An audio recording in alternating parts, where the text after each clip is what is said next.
I was appointed as principal of Berserker State School 11 years ago, and the moment I walked into the school, I knew it was a school in absolute crisis.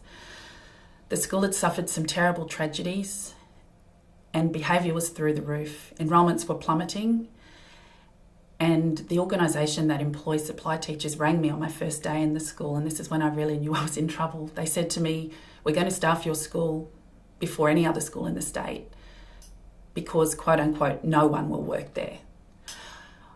I spoke to every individual staff member in the school and I asked them 3 questions. I asked them what they liked about the school, what they didn't like about the school, and ideas they had for the school.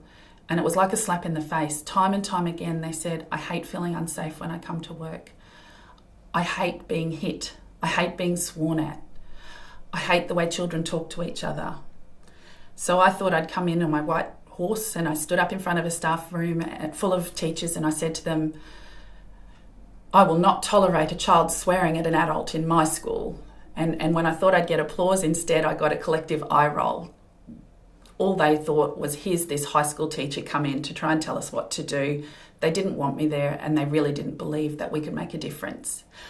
The mental models of the staff at the time were so negative that they really couldn't allow themselves to believe or dream that the school could be a better place. I knew we had to get some rapid runs on the board and I knew that we had to tackle the behaviour in the school. So that's what I did. For the first year I was there, we were unrelenting. I walked into classrooms, I modelled, I managed children, I taught them a better way. I built in consistency. And I knew it was working a few weeks in when my deputy principal called out to me across the hallway and said, "Rebecca, guess what?" And I said, "What?" And she said, "I'm working on the handbook." And I said, "What do you mean?" And she said, "You don't understand. I'm working on the handbook." "You're right, I really don't understand." And she said to me, "For the last 8 years, I haven't been able to do any work at my desk during the school day because it's just been a constant merry-go-round of children in trouble. All I do is deal with behaviour." The other thing that we focused on was improving the perception of our school. So we actually sought out good stories and we wrote to the local media and we took photos and we constantly tried to get a message out in the community that this was a great school and to build some belief amongst the staff and students. And slowly but surely, we did create a little bit of a belief. And 18 months in, 2 things happened that helped us to transform the school. The first was that we were selected to be one of the first 20 national partnership schools in Queensland. And that was a process that encouraged innovation and actually wanted us to do things differently. It gave us a licence to really think outside the box. The second thing that happened was I met John Edwards at a conference and was given the opportunity to join the Schools That Deliver network with John and Bill.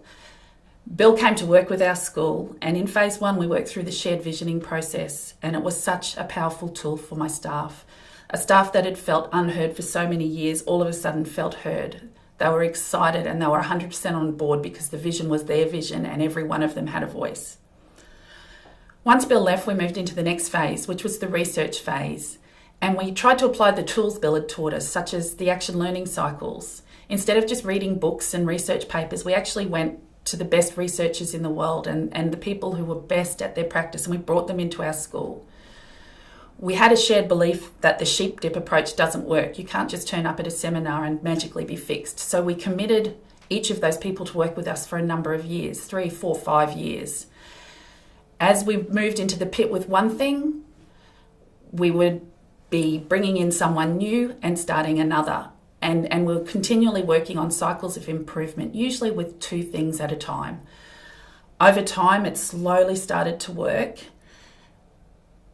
And we started to build a shared understanding of what it meant to be a great teacher at Berserker State School. We knew that we'd actually landed on something when one day we had 4 new teachers in the school and we were sitting trying to work out our process to induct these new teachers. And we actually realised that it was too deep and too complex to be able to share in a session, and that we'd actually built something really special. And we wrote a book to help us through this process. It's called The Boss, the Berserker One-Stop Shop. And one of my favourite sayings now is, "I'm not the boss, this is the boss. This is how we do business at our school." The process has allowed us to put into this book how we communicate with each other, how we learn from each other, how our rooms look, how we teach our children. And it's been a very powerful tool and a very powerful process. The other thing that you need to know about my school is it is a very complex school. We're on the bottom 5% of the index of community socio-educational advantage. We take all of the children from the local women's shelter. We have 100 children with disabilities that we support in our classrooms. In our vision, we wrote that we would nurture, support and encourage every student to develop socially, emotionally, behaviourally and grow their academic potential. Every child.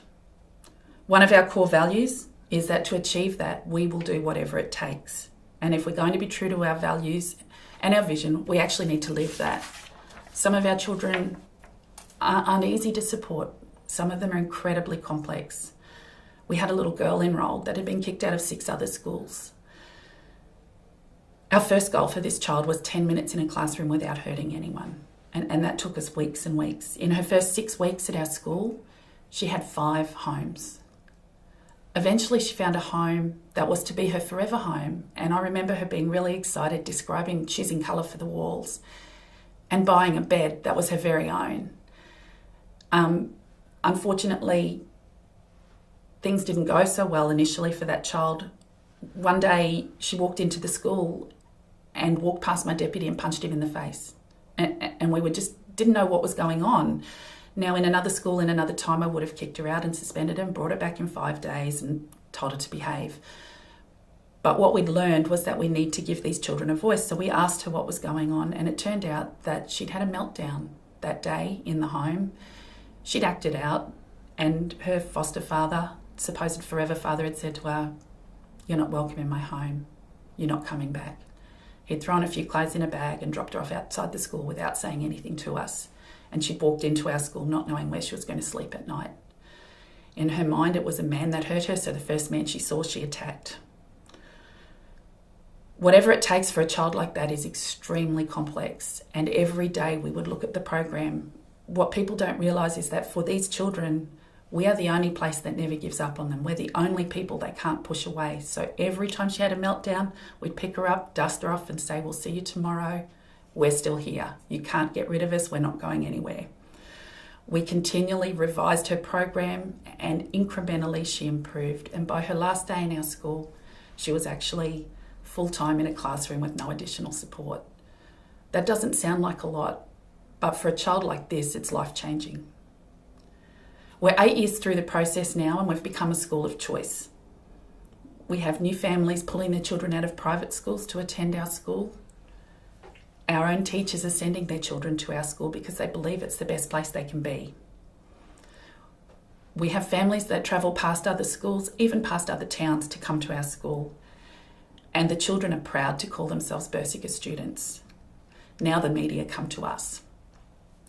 We still do whatever it takes, and the Schools That Deliver process still delivers for us every day. This process has meant that everyone knows who we are as a school, what we do, and everyone in our school believes if we work together, we can achieve anything.